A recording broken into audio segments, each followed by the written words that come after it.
think what's really nice actually in having a second book out is that it kind of feels like I'm a proper author now. It's sort of, oh crumbs, I've managed to write 2 books. I can kind of say this is my job now. Whereas I suppose perhaps when your first book is coming out, there's that sort of feeling of, oh gosh, it's my first book, I hope people like it, I hope I get to continue to do this. And now there's a book 2, and hopefully people will like that. It does sort of feel like, okay, now this is what I've always wanted to do, but this hopefully is something I can continue doing now. I think books are a combination of lots of different things sometimes. Sometimes there's just not one thing in particular that is the idea. There's lots of things that go into it.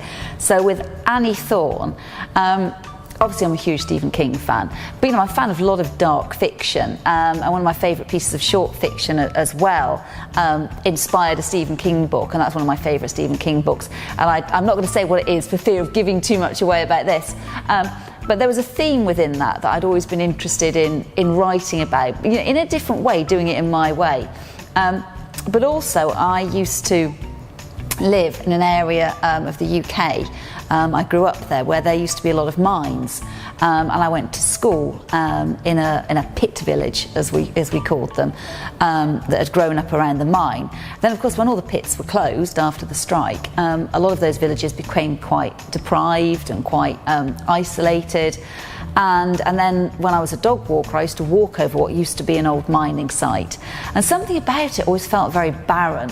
And I was always very conscious that, beneath the ground there were all these old disused tunnels that had just been closed up. And I kept thinking about this idea of, what about if there was something else beneath the ground? Because Nottingham has a lot of caves too. What if they, what else could be perhaps buried beneath the ground? And what if kids got into some of these disused tunnels? This idea sort of kept worrying away.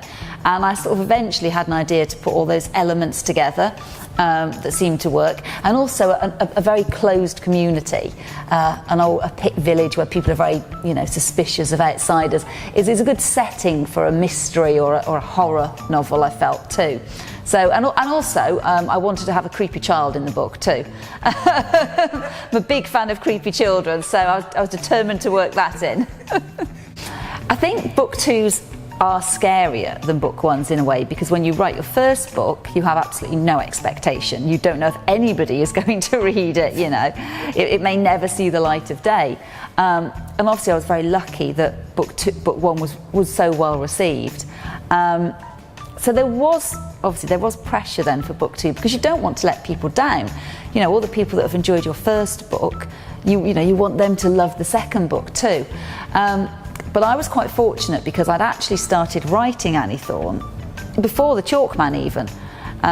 It was an idea that came to me in around 2014, and I started writing it then.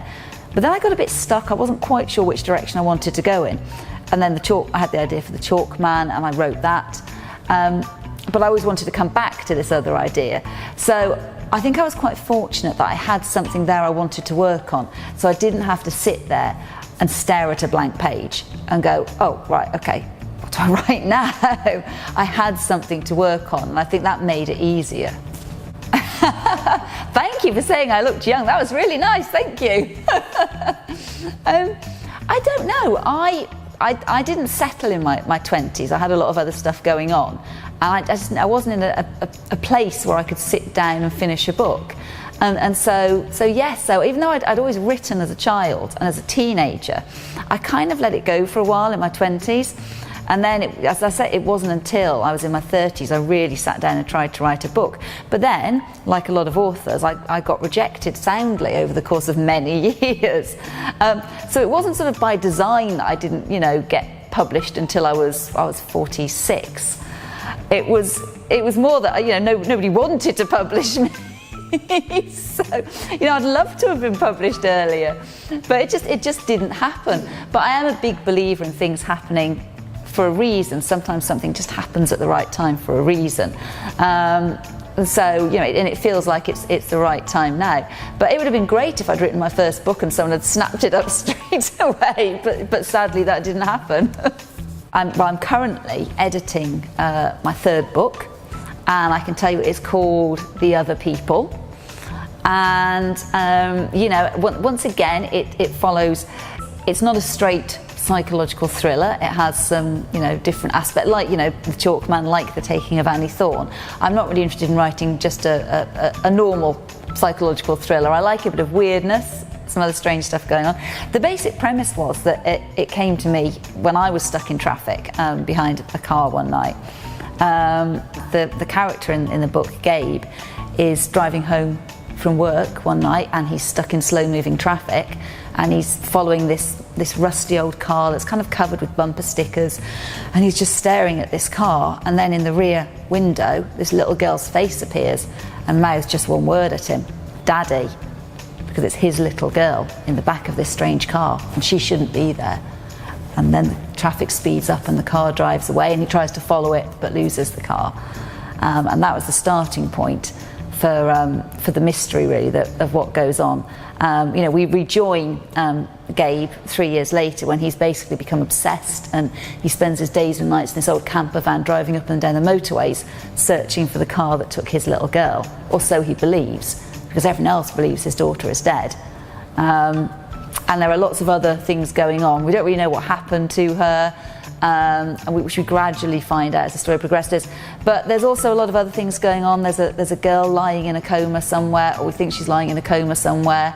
There's also this very strange website called The Other People that sort of we find a little bit more about as we go along, a site that kind of says we're here to help people who've lost loved ones, but their idea of helping people who've lost loved ones is a very dark kind of way of helping people.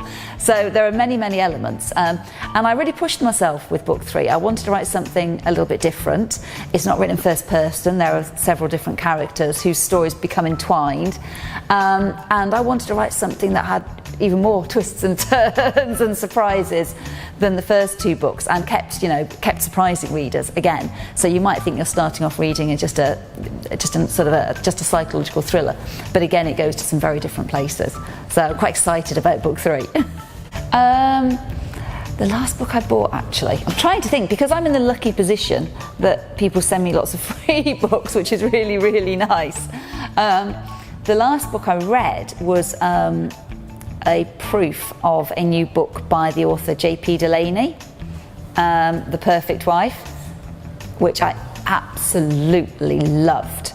I really enjoyed. Thought it was brilliant, because I love books that do something different with the crime genre, and this particular book kind of mixes up a thriller, a psychological thriller, with sort of some speculative fiction, really, as well, and it's so well done, and I really enjoyed that.